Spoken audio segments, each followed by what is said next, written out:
Hi everyone, my name is Vijay. This is the Indestructibles, a series where we take you through the art of maintaining vintage motorcycles.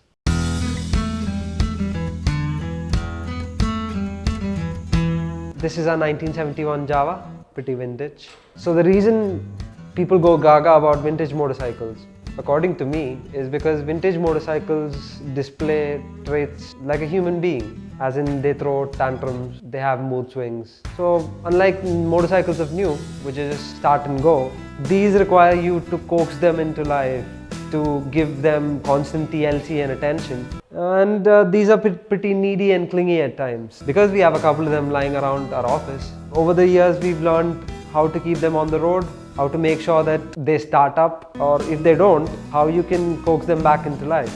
So in this series, we'll be giving you tips and tricks on how to keep these old beauties on the road.